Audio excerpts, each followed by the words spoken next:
Assalamualaikum warahmatullahi wabarakatuh. Waalaikumsalam warahmatullahi wabarakatuh. Apa kabarnya anak-anak? Alhamdulillah luar biasa. Allahu Akbar. Oke, sekarang bertemu lagi bersama Bapak di pelajaran apa? Sebelum kita cek kehadiran dulu, siapa yang belum hadir? Bapak sebutin satu-satu. Ya. Rahma Sabila, Hadir. Raffi, Hadir. Naila, Danilo. Anggia, Hadir. Anissa.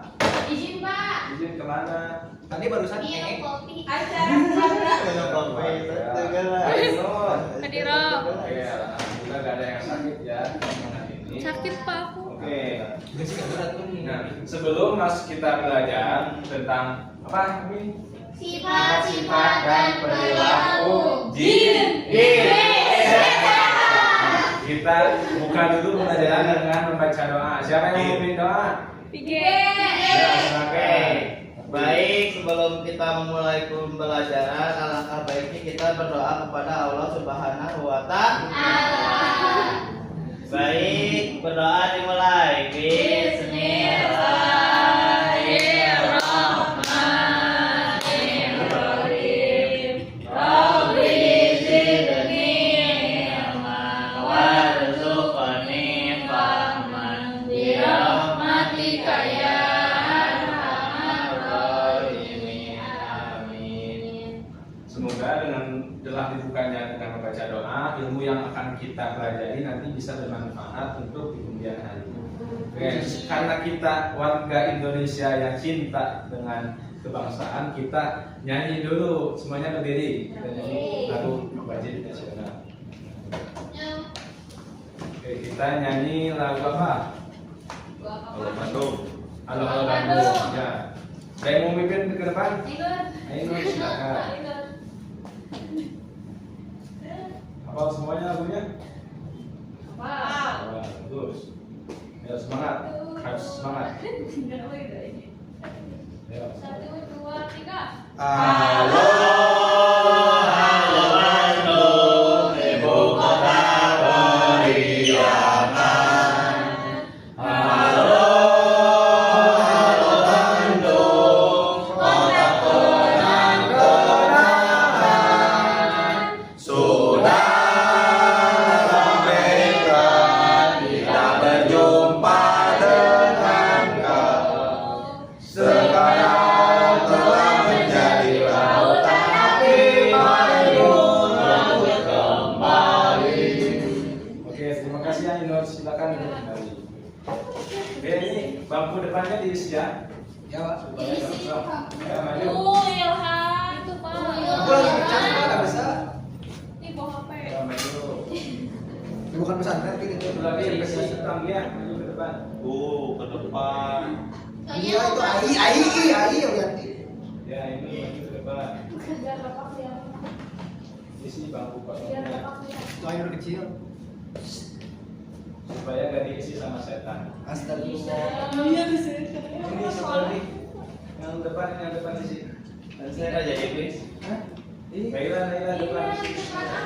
Itu tuh sudah saya. Daya. Lagi cas. Kalau sudah diisi depannya enak dilihatnya. Ya enak aja, Pak. Enak aja enak.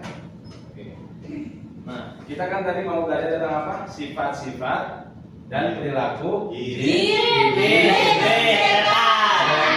Sebelumnya ada yang tahu kan apa aja sifat dan perilaku jin iblis dan setan? Sombong. Sombong terus, suka menghasut, Ria. iya, terus, Munafik. munafik, terus, lagi, baik,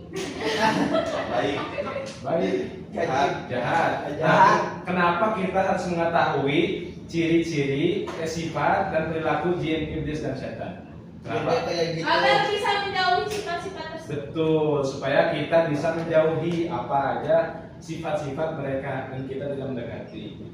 Nah, tujuan kita yaitu untuk mengetahui apa saja sifat-sifat jin, iblis, dan setan serta perilakunya. Selain itu kita juga akan nanti belajar tentang hikmah beriman kepada hari Hari akhir. Bukan, nanti adanya hari malaikat dan makhluk lagi. Salah, kamu udah perhatiin ya. Oke, langsung saja kita masuk ke materi pertama. Oke, sebelum Bapak sebutkan, dan sebutkan itu dulu, siapkan buku dan pulpennya. Udah disiapkan di atas meja? Udah. Nah, Bapak jelasin sambil kalian tulis ya. Nanti di akhir pelajaran kalian dicek bukunya sama masing-masing. Oke, sifat-sifat dan perilaku jin yang pertama. Nanti sifat jin itu tidak dapat dilihat oleh indera manusia. Bahkan sekelas nabi dari 25 nabi yang dapat melihat jin hanya berapa? Satu siapa? Nabi Sulaiman. Nabi Sulaiman. Nah, jadi sekelas nabi aja tidak ada yang bisa lihat jin. Tapi apakah kita bisa lihat? Bisa ketika ada diizinkan oleh Allah Subhanahu wa Ta'ala. Kemudian yang kedua, diciptakan dari api yang sangat panas. Nah, berbeda dengan malaikat. Kalau malaikat diciptakan dari apa? Cahaya. Manusia diciptakan dari apa? Tanah. Kalau jin itu diciptakan dari api yang sangat panas. Makanya sifat jin itu sangat melawan, itu sangat bohong. Pokoknya sifat yang tercela itu ada pada jin. Kemudian yang ketiga, ada yang mengakui keesaan Allah dan ada pula yang membangkang kepada perintah Allah. Itu jin sifatnya. Nah, karena perilaku jin itu diperintahkan oleh Allah untuk menerima syariat Islam sebagaimana yang diperintahkan kepada manusia. Jadi jin itu sama manusia itu hampir sama sifatnya. Jadi ada yang beriman, ada yang Tidak. ada yang soleh, ada yang Toleh. atau tidak. Ada yang percaya kepada Allah, ada yang Tidak. Itu sama, jin sama manusia itu sama. Ada yang kafir, ada yang iman. Nah itu sama. Sama manusia juga ada yang kafir, ada yang iman. Nah, itu tidak jauh beda dengan perilaku jin. Tapi supaya kita beda dengan jin, maka kita harus tetap berada di jalan yang Benar. lurus, jalan yang benar, dan sesuai dengan tuntunan Al-Quran. Lanjut, kita masuk ke sifat-sifat iblis dan syaitan.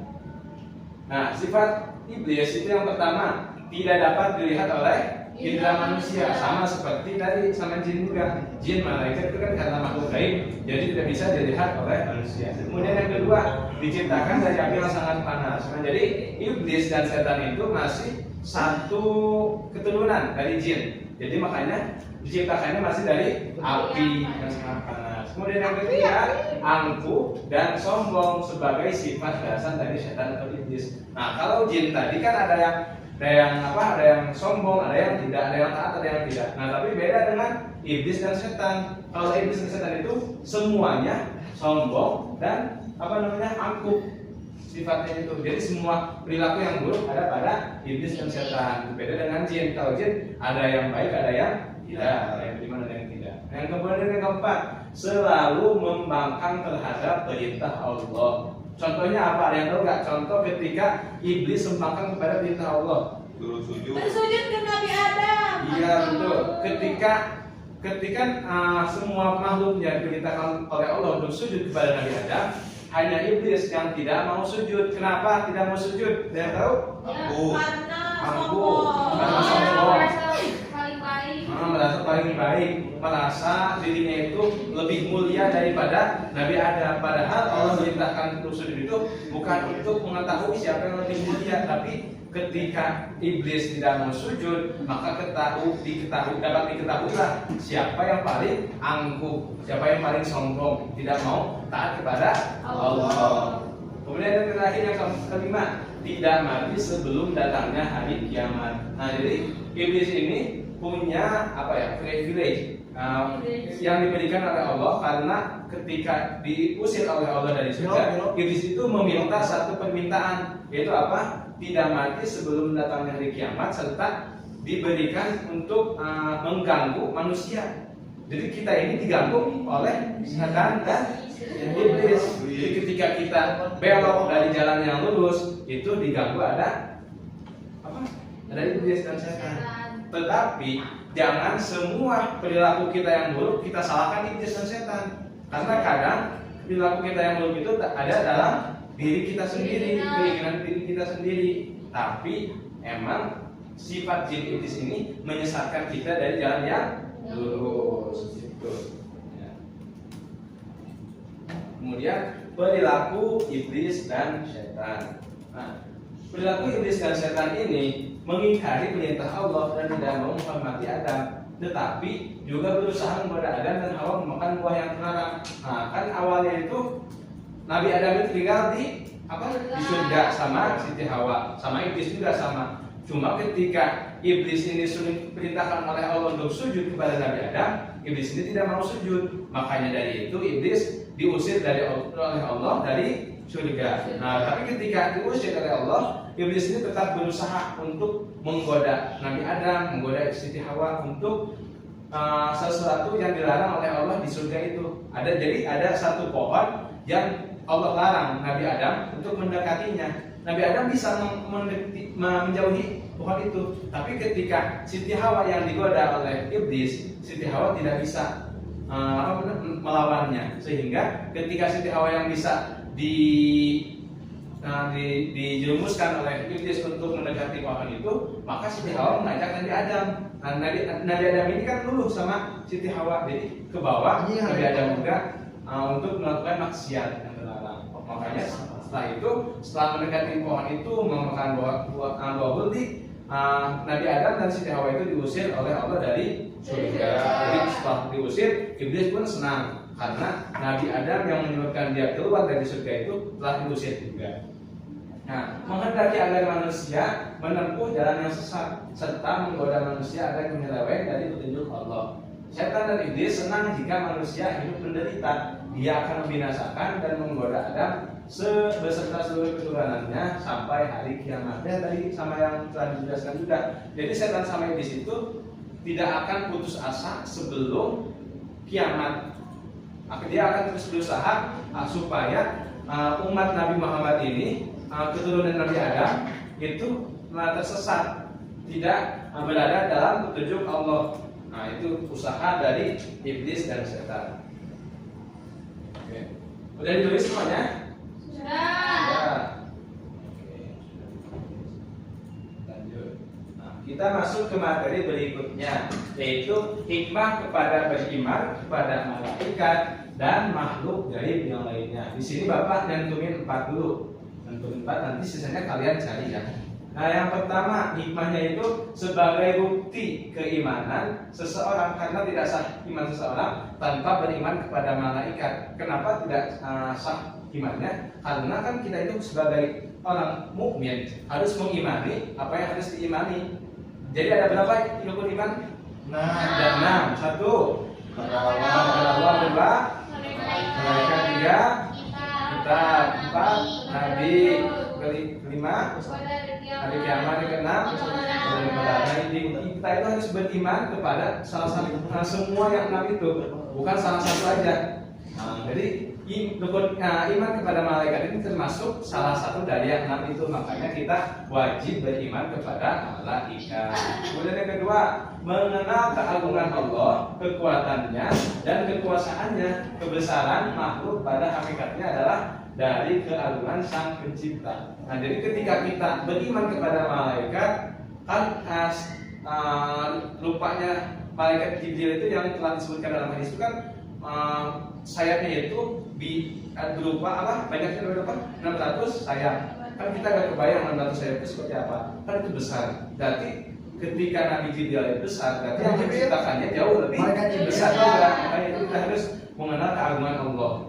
Yang kedua. Kemudian yang ketiga, dapat memperkuat keimanan dan ketakwaan kepada Allah dengan mengetahui sifat-sifat, keadaan dan tugas-tugas malaikat. Nah, ketika kita beriman kepada malaikat, kita ini jadi kan mengetahui tugas-tugas malaikat apa saja. Kemudian kita juga jadi lebih kuat beriman kepada Allahnya. Jadi contohnya ketika kita yakin bahwa di samping kita ini ada malaikat, raqib dan atid. Apa tugasnya? Mencatat amal baik dan buruk. Nah, ketika kita menyadari bahwa ada malaikat yang bertugas mencatat amal kita, maka kita akan berhati-hati dalam bertindak. Jadi kita juga semakin beriman kepada Allah. Kemudian selanjutnya yang keempat, syukur kepada Allah atas perhatiannya terhadap manusia sehingga memberi tugas kepada malaikat untuk mengawasi, mencatat amal amal dan berbagai kemaslahatan lainnya.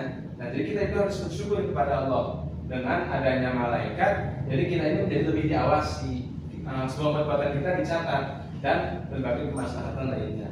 Oke, selanjutnya selain yang 4 yang Bapak telah jelaskan, siapa yang mau menyebutkan hikmah beriman kepada malaikat dan makhluk gaib lainnya? Siapa? Sabila. Selain yang ini.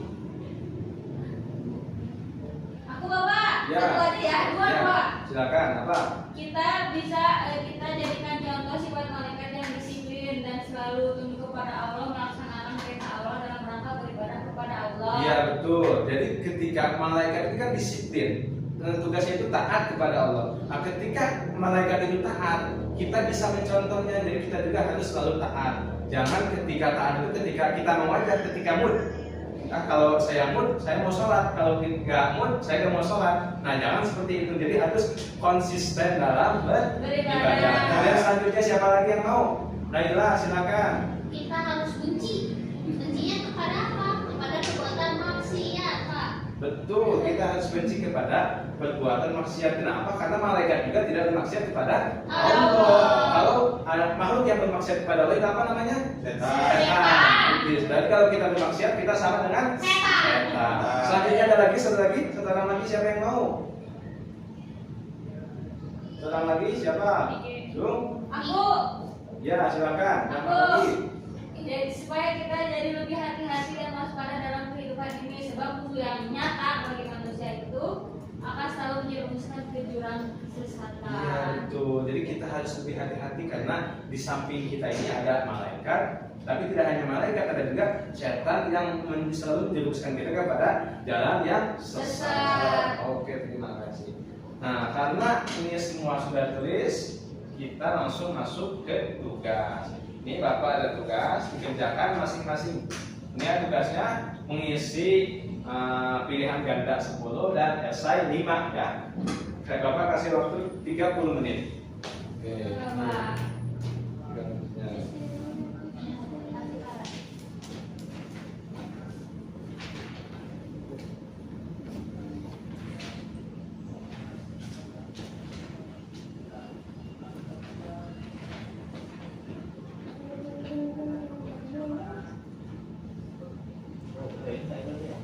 Yang sudah boleh dikumpulkan ke depan, boleh dikolektifkan.